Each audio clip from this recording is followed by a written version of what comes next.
வாழ்க வளமுடன். ஒரு கிராமத்தில் ஒரு உழவன் வந்து பயிரிட்டுருப்பான். அதில் வள்ளிக்கிழங்கு நட்டு வச்சுட்டு வந்துட்டு அவன் வேலையை பார்த்துட்டுருப்பான். அப்போ வந்து அந்த அறுவடை நேரம் வந்தவுடனே அவன் போய் அதை எடுக்கிறதுக்கு போகிறான். வள்ளிக்கிழங்கு எடுக்கலாம் அப்படின்னு சொல்லிட்டு போகும்போது அந்த வள்ளிக்கிழங்கு கேட்குதான், ஐயா நீங்கள் தான் என்ன நட்டு வச்சிங்க, நான் இல்லைன்னு சொல்லலை. அப்புறம் வந்து என்னை பார்த்தீங்களா, தண்ணி விட்டிங்களா, களை எடுத்தீங்களா, எதுவுமே செய்யலைல்ல ஐயா, இப்போ ஒன்றும் என்னை எடுக்கிறதுக்கு வரீங்களே அப்படின்னு கேட்டுதான். உடனே என்னன்னா வள்ளிக்கிழங்கு பேசுனா பயந்து ஓடியாரான். ஓடியாந்தோடனே அப்போது அங்கே வளர்த்த நாய் வருது. ஐயா எதுக்கு ஏன் வர பயந்து ஓடுறீங்க அப்படின்னு கேட்குது. ஒன்றும் இல்லைடா, அந்த வள்ளிக்கிழங்கு என்னை வந்து இது மாதிரி கேட்குது. ஆமாம், அது செய்கிறது கரெக்ட், நான் சொன்னது கரெக்ட் தானே அப்படின்னு. அப்போ நீ அவனுக்கு ஏற்ற மாதிரி பேசுகிறேன்னு சொல்லிவிட்டு ஒன்று அடிக்கிற மாதிரி சொல்லிட்டு அந்த பக்கத்தில் மரம் இருக்கும், மரத்துலேருந்து ஒரு கலையை வேகமாக உடைக்கலாமோ. அப்போ அந்த மரம் சொல்லும், வள்ளின்றது எல்லாருக்கும் ஒன்று தான், அதனால என்னை இவ்வளோ இதுவாக வலிக்கிற மாதிரி அடிக்கிறிய அப்படின்னும். அவன் அடித்த வேகத்தில் களை விழுந்துடும். களை விழுந்தோடனே அந்த களை சொல்லும், எனக்கு வலிக்கல, வேகமாக போட்டுது, மெதுவாக எடுத்தாது எங்கன்னா வச்சுக்கலல்ல என்ன அப்படின்னும்.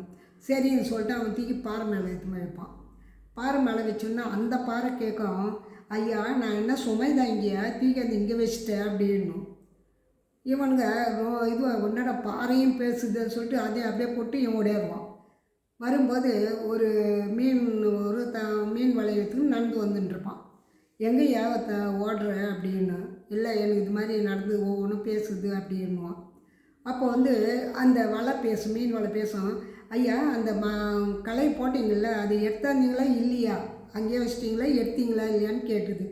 உடனே மீனவன் அதுக்கு பயந்து மீன் வலையே பேசுதுன்னு சொல்லிட்டு அந்த மீன் வலையை தூக்கி அங்கேயே கிடச்சிட்டு அவனும் ஓடுவான் பின்னால்.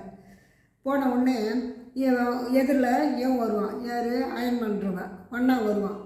ஒன்றா வந்த உடனே சொல்லுவான், என்ன என் ஓட்டுறேன் எனக்கு இது மாதிரி பேசுதுன்னு. அப்போ அப்படியா அப்படின்னு சொல்லினே இருக்கும்போது அந்த மேலே துணி வச்சுருந்தாங்களா வண்ணா, அது பேசும், அவங்களுக்கு நடந்தால் மேலே உனக்கும் நடந்தால் நீ இவங்களோட வேகமாக போகல அப்படின்னு சொல்லும். ஐயோ நம்ம துணியும் பேசுதுன்னு சொல்லிட்டு ஓடுறாங்க. இப்போ 3 பேரும் போயின்ட்டுருக்காங்க. போயின்னு வந்து அந்த ஆறு ஓரமாக வந்து உட்காந்துட்டுருப்பான். அப்புறம் என்னையா இது தலை தெறிக்க ஓடுறீங்க 3 பேர், என்ன ஆச்சு அப்படின்வான். ஒன்றும் இல்லையா, இந்த இது வந்து எங்களுக்கு இது மாதிரி நான் பேசுது, அதான் பயந்து ஓடியாந்தோம்னா. அப்படியானோம். அப்போ ஆறு சொல்லும், அவங்கள மாதிரி நானும் பேசுகிறேன், நீ என்ன ஆவ அப்படின்னும். ஐயோ ஆறும் பேசுதுன்னு சொல்லிட்டு இவனும் அவங்க பின்னாலே ஓட ஆரம்பிப்பான். ஓடினோடனே என்ன பண்ணால் எல்லோரும் சேர்ந்து நம்ம தலைவர்கிட்ட போகலாம் அப்படின்னு சொல்லிட்டு சொல்லுவாங்க. சரி எல்லாம் ஓடணுமா, நம்ம தலைவர் அங்கே இருப்பார், ஊர் தலைவர்கிட்ட போய் எங்கள் இதெல்லாம் பேசுதுவா அப்படின்வாங்க. ஏண்டா நீங்களாம் அது பேசுதுன்னு சொல்கிறீங்க, நீங்கள் முட்டாள் தானே, அப்போ நீங்கள் எதுவுமே புரிஞ்சிக்கல அப்படின்னு சொல்லிட்டு அவங்க சொல்லி நீங்கள் இந்த ஊரில் இருந்தால் இருக்கிறவங்களே கோழையாக்கி விட்ருவீங்க, நீங்கள் ஊரை விட்டே கிளம்புங்கன்னு. அவங்க கிளம்பி போயிடுவாங்க. கிளம்பி போனோடனே இவர் உட்காந்து சேர் பேசும், அந்த நாற்காலி பேசும், தலைவரே நீங்கள் வந்து அவங்கள மாதிரி இருந்தால் அவங்கள விட இன்னொன்று வேகமாக ஓடிப்பீங்களான்னு. ஐயோ நாற்காலியே பேசுதா, இனி இங்கே இருக்குது பயண்டா, ஏன்னா இவன்னா நான் பண்ண தப்பு சொல்லிடல அந்த பயத்தில் வந்து இவன் ஓடுறான்.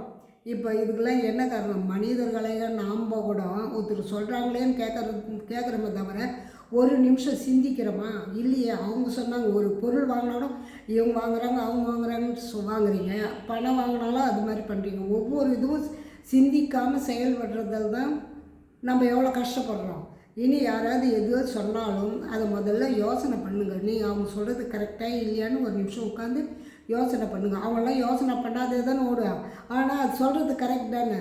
யோசனை பண்ணுறது எப்படி, வள்ளிக்கிழங்கு என்ன சொல்லுது, கரெக்டாக தானே சொல்லுது.